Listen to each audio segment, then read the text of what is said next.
From the soil of Bharat, rise the voices that courage. नवंबर 2025, एक तारीख जो दिल्ली के लिए एक गहरे जख्म की तरह है। एक ऐसा विनाशकारी बम धमाका जिसने पूरे देश को हिलाकर रख दिया। तो आज हम इस हमले के पीछे की कहानी को समझेंगे, परत दर परत, साजिश से लेकर उसके अंजाम तक। सोचिए, 10 नवंबर 2025, नई दिल्ली का एक मशहूर लैंडमार्क। शाम का वक्त है, जिंदगी अपनी पूरी रफ्तार से चल रही है। लोग घूम रहे हैं, परिवार शाम का मजा ले रहे हैं, और किसी को भी इस बात का जरा सा भी अंदाजा नहीं है कि बस कुछ ही पलों में सब कुछ बदलने वाला है। और फिर धमाका। द टाइम्स ऑफ इंडिया की ये लाइन उस खौफ को बयां करती है। कार एक आग के गोले में बदल गई, झटके से आसपास की इमारतें हिल गईं।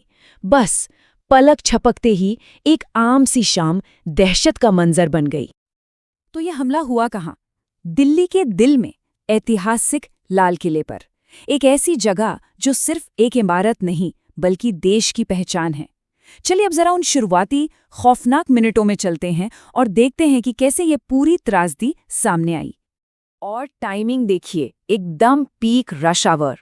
ये कोई इत्तेफाक नहीं था, ये सोचा समझा प्लान था ताकि ज्यादा से ज्यादा अफरा तफरी मचे, ज्यादा से ज्यादा नुकसान हो। शाम 6:48 पर एक सफेद Hyundai i20 ट्रैफिक में शामिल होती है। ठीक 4 मिनट बाद 6:52 पर लाल किला मेट्रो स्टेशन के ठीक बाहर कार में जोरदार धमाका होता है।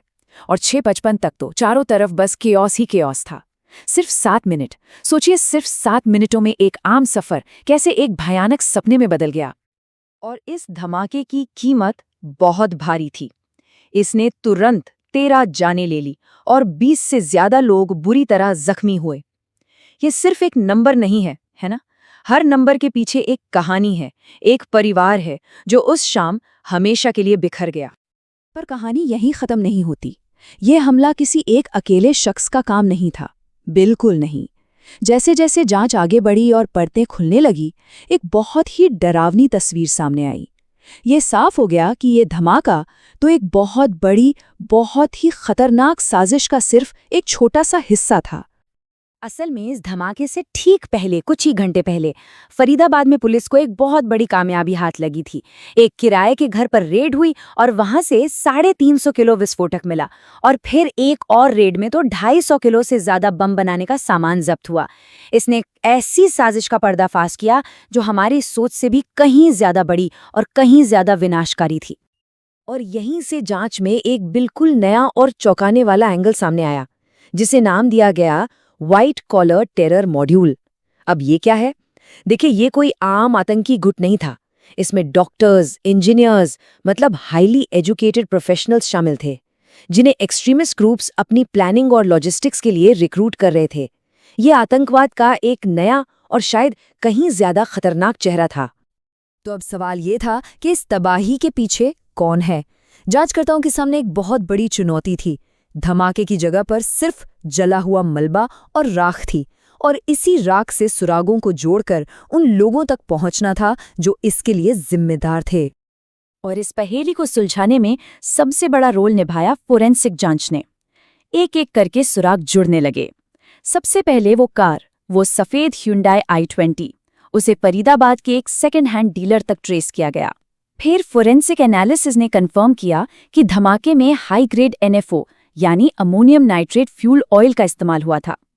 लेकिन सबसे बड़ा ब्रेक थ्रू मिला ड्राइवर के अवशेषों से मिले DNA से, और वो DNA मैच हुआ पुलवामा के एक डॉक्टर ओमर मोहम्मद से। अब जैसे ही ये कड़ियां जुड़ी, एक्शन शुरू हुआ। सुरक्षा एजेंसियों ने पूरे देश में एक बड़ा ऑपरेशन छेड़ दिया। केस गया नेशनल इन्वेस्टिगेशन एजेंसी यानी NIA के पास। दिल्ली से लेकर जम्मू कश्मीर तक जगह जगह छापे मारे गए। संदिग्ध बॉम्बर का घर भी गिराया गया। और दिल्ली NCR में सेकेंड हैंड कार डीलरों के लिए नियम भी सख्त कर दिए गए, क्योंकि अब मकसद सिर्फ एक आदमी को पकड़ना नहीं था, बल्कि इस पूरे के पूरे नेटवर्क को जड़ से उखाड़ना था। देखिए, ऐसे हमले का असर सिर्फ जमीन पर नहीं होता, ये पूरे देश की चेतना को हिला देता है। और ठीक ऐसा ही हुआ। इस हमले के बाद देश में एक तरफ एकता दिखी तो दूसरी तरफ तीखी राजनीतिक बहस भी शुरू हो गई। और इन सब के साथ एक और लड़ाई लड़ी जा रही थी, ऑनलाइन फैल रही खतरनाक अफवाहों के खिलाफ। सरकार की तरफ से प्रतिक्रिया बहुत तेज और साफ थी। प्रधानमंत्री नरेंद्र मोदी ने कहा, इस हमले के पीछे जो भी हैं उन्हें बख्शा नहीं जाएगा। ये सिर्फ एक बयान नहीं था, ये एक तरह से न्याय दिलाने का एक मजबूत वादा था। लेकिन जाहिर है राजनीतिक गलियारों में भी हलचल तेज हो गई।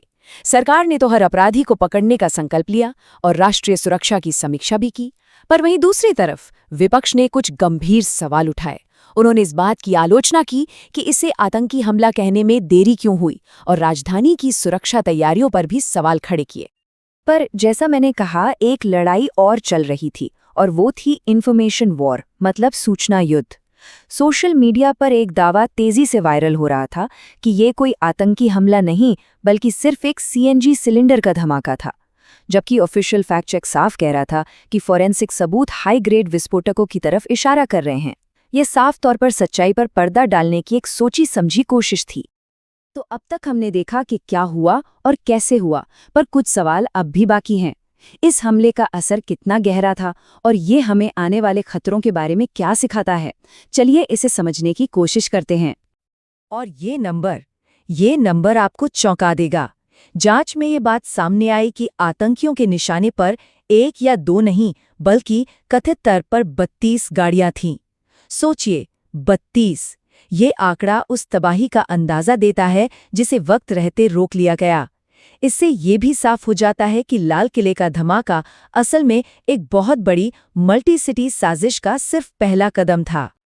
तो ये हमला हमें एक बहुत ही जरूरी सवाल के सामने लाकर खड़ा कर देता है। भारत की सुरक्षा के लिए इसका असली मतलब क्या है? क्या हमारा सिस्टम आतंकवाद के इस नए पढ़े लिखे चेहरे का सामना करने के लिए पूरी तरह से तैयार है? तो इस पूरे विश्लेषण से कुछ बड़ी बातें निकल कर आती हैं। पहली, ये प्रोफेशनलाइज्ड आतंकवाद का उदय, यानी पढ़े लिखे लोगों का इसमें शामिल होना। दूसरी, हमारे बड़े शहरों में जो आइकॉनिक लैंडमार्क्स हैं उनकी सुरक्षा को लेकर चिंता। तीसरी, किसी भी संकट के दौरान गलत सूचना यानी मिस इन्फॉर्मेशन से लड़ना कितना जरूरी है। और चौथी बात, इसने निगरानी और नागरिक स्वतंत्रता के बीच की बहस को एक बार फिर से छेड़ दिया है। और आखिर में ये सब हमें एक बहुत बड़े सवाल पर लाकर छोड़ देता है। जब आतंक खुद को बदलता है, नए नए रूप अपनाता है, तो एक समाज के तौर पर हमें कैसे जवाब देना चाहिए? ये एक ऐसा सवाल है जिसका जवाब हम सबको मिलकर ढूंढना होगा। Every story of Bharat teaches us something timeless. If this story moved your heart, don't let it fade away.